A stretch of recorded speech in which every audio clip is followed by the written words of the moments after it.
चांदनी गांव की पुरानी हवेली में 3 भाई कामरान, फरूक और अदनान अपनी एक लौती बहन के साथ रहते थे। आयशा उन सब की जान थी और तीनों भाई उस पर जान छिड़कते थे।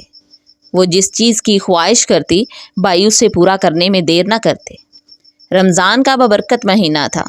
गांव की मस्जिद में तरावी गूंज रही थी और हर तरफ सहरो अफ्तार की रौनकें थी।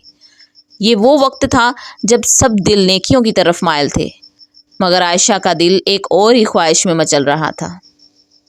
एक दिन इफ्तार के बाद जब सब मिलकर सहन में बैठे हुए थे तो आयशा ने धड़कते दिल के साथ कहा, भाई मैं आपसे कुछ कहना चाहती हूँ। मैंने एक फ़ैसला किया है। तीनों भाई चौंक गए। कामरान ने मुस्कुरा कर कहा, हाँ हाँ बोलो, क्या चाहिए? भाई मुझे ज़ुबैर पसंद है और मैं उसी से शादी करना चाहती हूँ। ये सुनना ही था कि फ़ज़ा में सुनाटा सा छा गया। फ़रूक ने हैरानी से कहा, ज़ुबैर? वो जो गांव के बाहर रहता है, जो हमारी हवेली के मुलाजिम रशीद का भतीजा है? आयशा ने सर हिलाया, हाँ मैंने उसे पसंद किया है और मैं उसी से शादी करना चाहती हूँ। अदनान ने नरमी से कहा, आयशा हम तुम्हारी खुशी के ख़िलाफ़ नहीं, मगर क्या तुम्हें पता है कि वो कैसा इंसान है? वो एक गैर जिम्मेदार शख्स है जिसका कोई मुस्तकिल काम नहीं। भाई मैं इसे बदल दूंगी। आयशा ज़िद पर अड़ गई। तीनों भाइयों ने बहुत समझाया मगर आयशा ने अपनी ज़िद न छोड़ी। आखिरकार उन्होंने सोचा कि बहन की खुशी इसी में है तो कोई बात नहीं, शायद वो गलत साबित हों। शादी धूमधाम से हुई मगर ज़ुबैर वो शख्स साबित ना हो सका जिसकी उम्मीद की जा रही थी। शुरू के चंद दिन अच्छे गुजरे मगर जैसे जैसे रमज़ान का आखिरी अशरा आया, ज़ुबैर का असली चेहरा भी सामने आ गया। ना वो रोज़े रखता, ना नमाज़ पढ़ता। वो आयशा को सहरी में जगाने की बजाय खुद भी देर तक सोता रहता और अफ्तारी के वक़्त तो हर चीज़ में नुक्स निकालता। एक दिन आयशा ने नरमी से कहा, ज़ुबैर रमज़ान का महीना नेकी का है, हमें इबादत करनी चाहिए। ज़ुबैर ने गुस्से में आकर प्लेट दे मारी। मुझे नसीहत मत दो, मैं जैसा हूँ वैसा ही रहूँगा।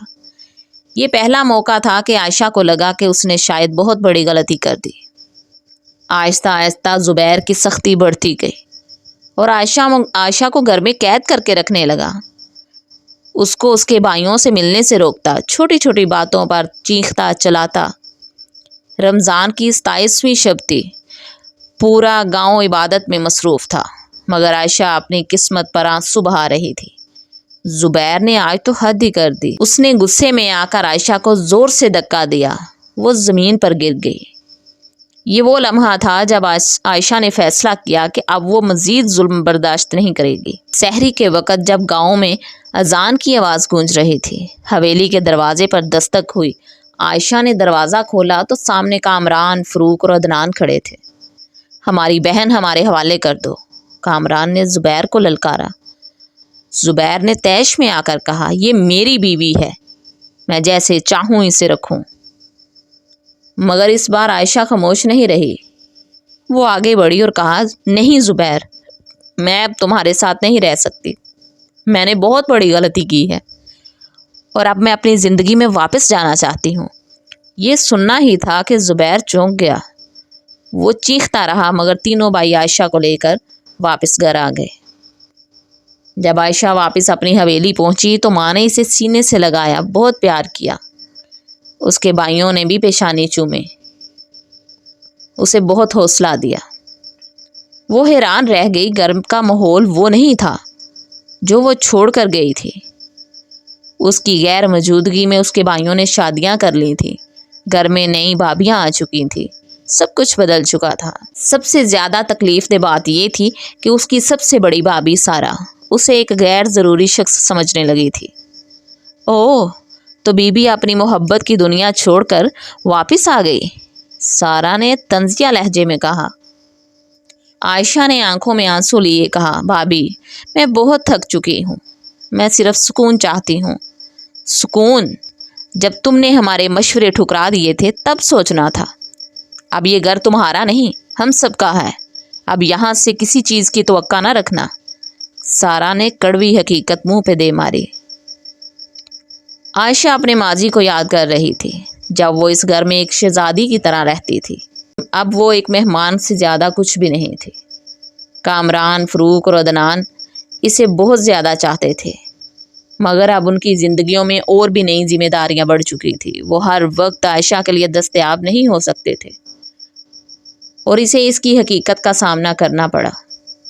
ایک رات جب سب سو چکے تھے، عائشہ نے قرآن پاک کھولا اور آیت پڑھی، اور بے شک اللہ صبر کرنے والوں کے ساتھ ہے۔ اس کی آنکھوں میں آنسو تھے۔ وہ سجدے میں گری اور دعا کی، یا اللہ مجھے صبر دے دے اور میری غلطیوں کو معاف کر دے۔ عید کی صبح عائشہ نے اپنے بھائیوں کو دیکھا اور مسکرا کر کہا، بھائی میں نے ایک فیصلہ کیا ہے، میں اپنی زندگی خود گزارنا چاہتی ہوں۔ کامران نے حیرانی سے پوچھا، کیا مطلب؟ میں مزید کسی پر بوجھ نہیں بننا چاہتی، میں کوئی ہنر سیکھ کر خود مختار بننا چاہتی ہوں۔ بھائیوں نے فخر سے بہن کو دیکھا۔ وہ سمجھ گئے تھے کہ عائشہ نے سیکھ لیا ہے، زندگی میں جذبات سے زیادہ عقل اور سمجھ بوجھ کی ضرورت ہوتی ہے۔ عائشہ نے اپنا کاروبار شروع کیا جو کہ چند ہی دنوں میں ترقی کر گیا۔ جیسے ہی اس کے بھائیوں نے دیکھا کہ بہن بہت ترقیوں کی منزل کو چھو رہی ہے تو انہوں نے ایک بہت ہی اچھا لڑکا دیکھا اور بہن کی شادی کرنے کا فیصلہ کر لیا، اور خوشی خوشی عائشہ نے اس رشتے کو قبول کیا۔ شادی ہو گئی۔ لڑکا بہت ہی اچھا تھا اور بہت ہی پیار کرنے والا اور عزت کرنے والا۔ اللہ تعالیٰ نے اسے ایک پیارے سے بیٹے سے بھی نوازا۔ یہ کہانی ہمیں سکھاتی ہے کہ جذبات میں آ کر کیے گئے فیصلے اکثر پچھتاوے میں بدل جاتے ہیں۔ ماں باپ کے مشورے کو نظر انداز کرنا بعض اوقات انسان کو تنہائی کی طرف دھکیل دیتا ہے۔ محبت صرف جذبات کا نام نہیں بلکہ عزت اور سمجھداری بھی ضروری ہے۔ محبت میں عقل کا ہونا بہت ضروری ہے، ورنہ وہ صرف ایک اندھی ضد بن جاتی ہے۔